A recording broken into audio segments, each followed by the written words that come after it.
Hi folks, Brian Hallaq from Norpoint Training Center.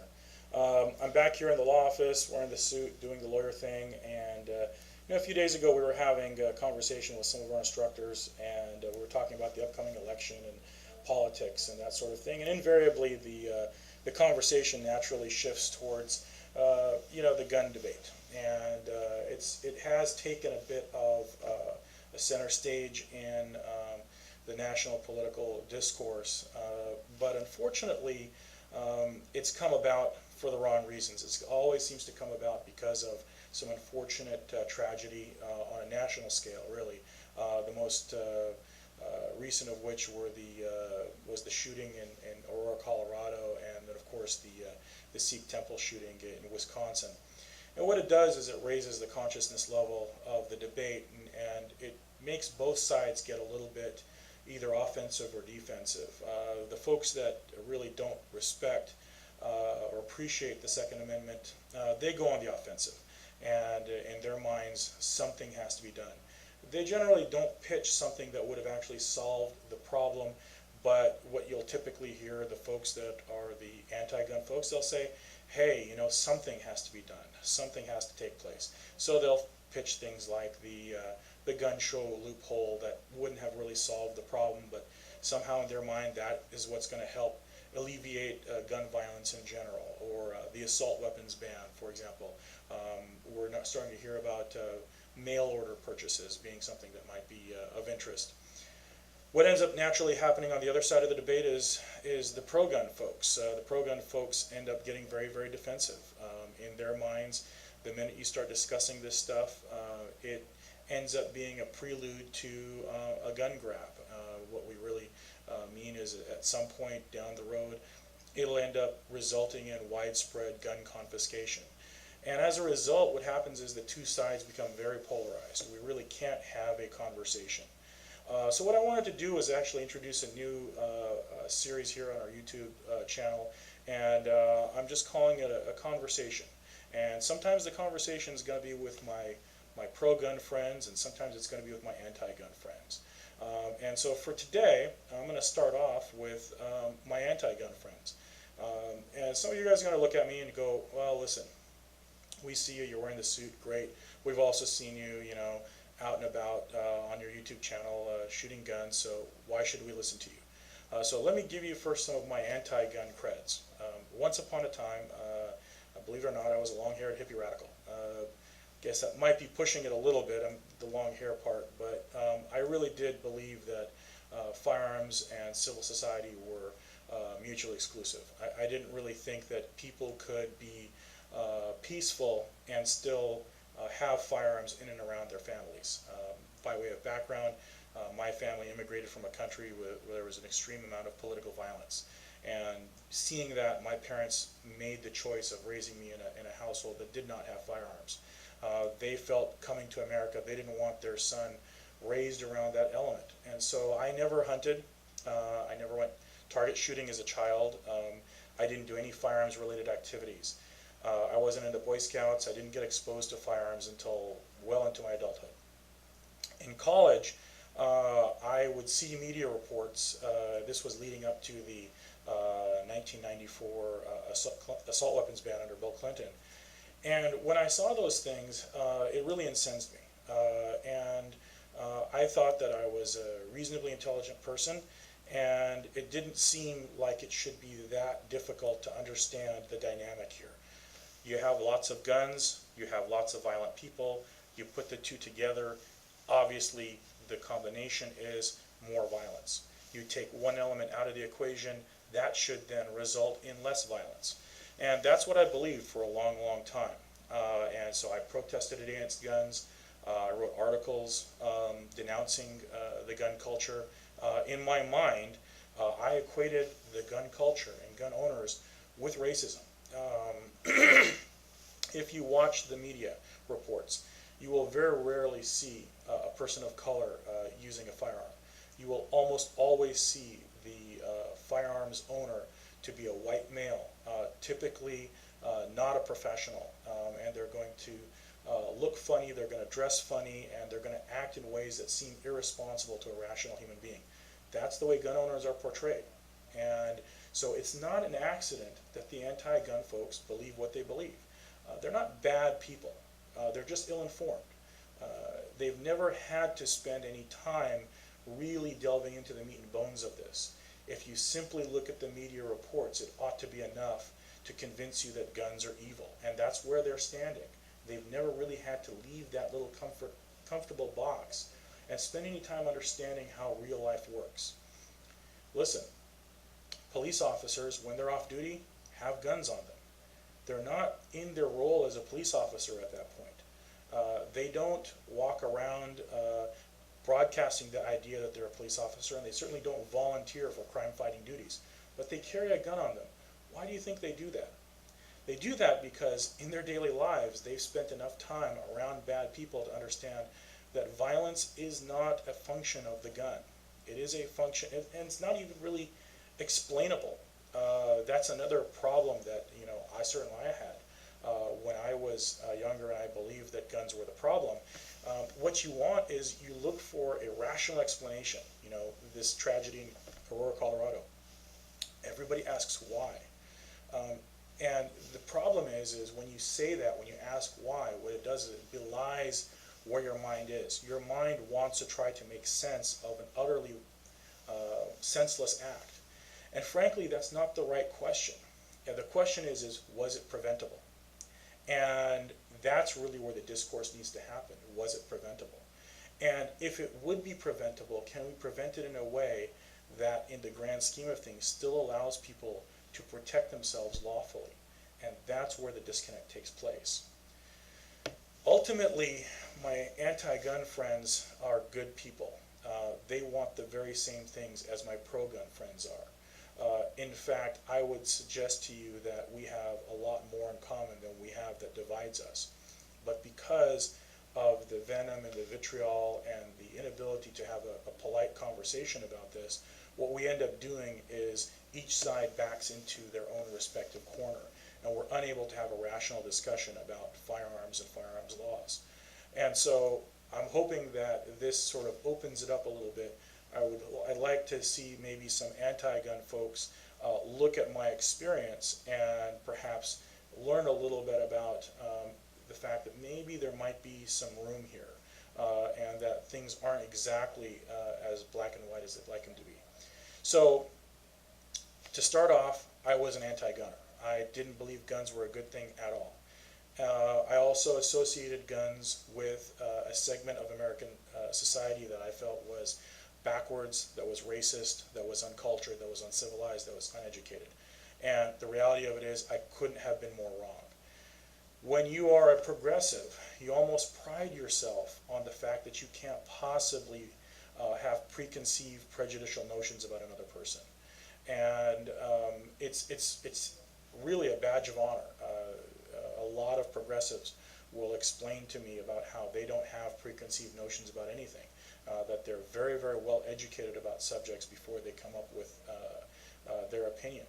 This happens to be an area where I'll challenge you.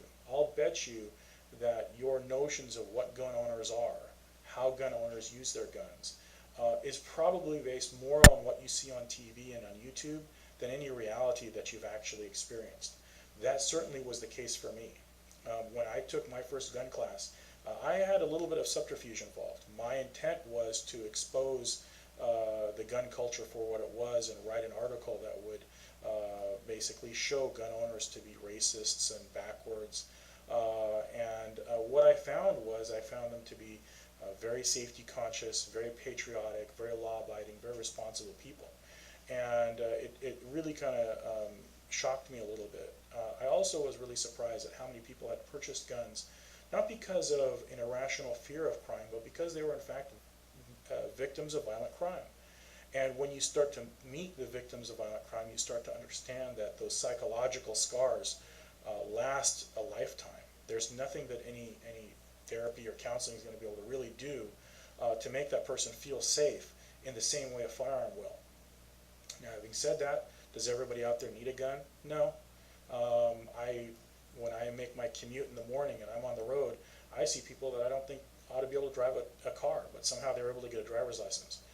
And certainly that holds true for the gun world as well. And certainly gun owners, we ought to be the first people on that line to say, you know what, not everybody should have a gun. As much as I would like the idea of universal gun ownership, some people don't possess the level of moral responsibility associated with firearms ownership.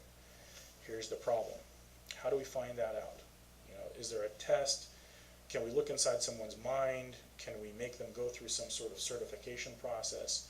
I don't know. And this is part of where we have to have that conversation as a nation.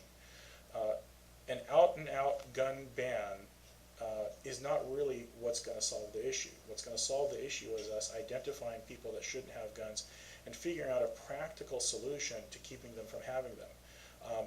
I don't think anybody on the pro-firearms side is going to say that they think it's all right for people who have mental imbalances to have access to firearms. But again, we are also a nation that prides privacy. How on earth are we supposed to figure out whose mental imbalance is one that requires them to be denied firearms access? Is a woman who was recently raped mentally stable enough to have a gun? She certainly probably is in need of some mental therapy, some mental health help. And so by the fact that she's seeking mental health help, does that mean that she shouldn't have access to a firearm? I don't think so. I think as a crime victim, she's the first person that should have access to a firearm. So simply seeking out mental health professionals shouldn't in and of itself preclude you from having a firearm. Are there people, though, however, that are so antisocial that they can snap at any time? Absolutely. Do we have a good way of identifying them? No, we don't. So now becomes the question of, well, should we deny all the positive uses of firearms because of the negative? And so this is my pitch to my anti-gun friends. Can you think of a practical way to keep guns out of the hands of people that shouldn't have them? Or really, at its ultimate core, are you really asking us to ultimately go into a full gun ban? And I think that that's actually what a lot of folks that don't like guns really want. You don't want to say it because it makes you look a little bit extreme. So you always pitch it in a way, the same way a racist talks. You know, the same way a racist might say something like, well, I have a black friend, and then they'll start launching into a series of racist rants. And because they started off with that preface, all of a sudden that somehow excuses all the statements that come afterwards. You see that all the time in the gun debate. My anti-gun friends will say something like, well, I believe in the Second Amendment, but, or, you know, I believe in the right of someone to defend themselves, but. And I think that my anti-gun friends need to come out of the closet, so to speak. Don't be a hypocrite. You know, if your ultimate justification, your ultimate reason for not wanting firearms owners to have access to guns is because you see the statistics in Western Europe are so skewed one way or the other that, hey, look, in the entire nation of the United Kingdom, there's only, you know, a few dozen firearms deaths every year, so therefore we'd like to be like that, then understand that what you're asking for is a total ban. Don't shy away from that. Go ahead and say, I just don't think guns in the hands of regular people is a responsible thing. Start the debate off with how you truly think, because then we can have that debate. Instead, what people will do is say things like, well, you know, I believe in the Second Amendment, but I don't see how you need an AK-47 to hunt deers. Okay, I got you, but you're not really explaining to me how we're going to stop something like, for example, what took place in Aurora, Colorado. You're not really explaining how Columbine doesn't happen again, how Virginia Tech doesn't happen again. We have to start really talking. Now, if you come to me and you say, you know what, Brian, I just think people just shouldn't own guns. At least now we can have a conversation, because then we can talk about the pros and cons of having a society that doesn't have firearms versus a society that has the freedom to have firearms and where citizens can protect themselves. And we can weigh those pros and cons. And we can also talk about how mechanically would we get to your utopian version of the world? How would we make that happen? As a practical matter, would it take 30 years, 40 years, 50 years to cycle through and confiscate all of the guns in America, to get all of the ammunition in America, And even then, are we still going to make the kind of dent that we're really expecting to have happen? We should start having this debate in an honest way. Don't sneak up on the gun culture and say, well, I really believe in the Second Amendment, but, you know, all that you end up doing is the people that believe in firearms rights end up getting very defensive and looking at you mistrusting. Start it off. Say it how you believe it. Come out and say, you know what, I just don't think guns are right. We shouldn't have guns.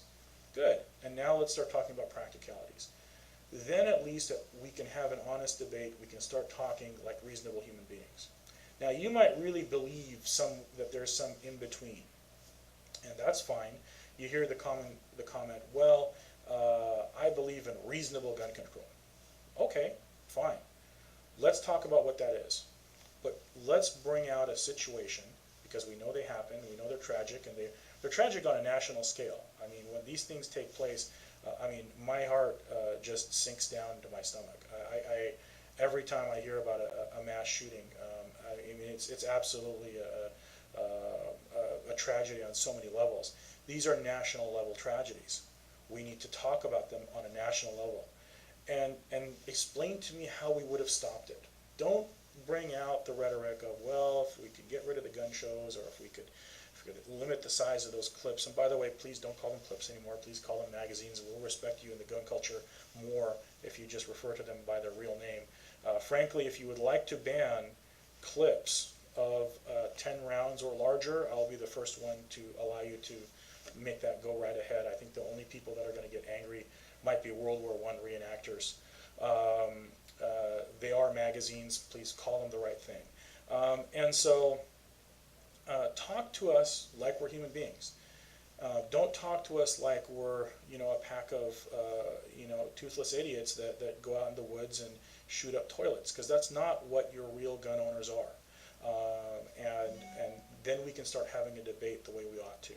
So I'm starting this conversation off. I'm not going to just pick on my anti-gun friends. I'm going to pick on my pro-gun friends too. There are some things that we've got to work on too in our discourse. And I think that hopefully if we start talking about this stuff in a realistic way, we might actually be able to reach some kind of a level of agreement, or at least if we're going to agree to disagree, we can do so in a civil manner. So anyway, this is Brian from Norpoint Training Center, and it was nice having this conversation with you.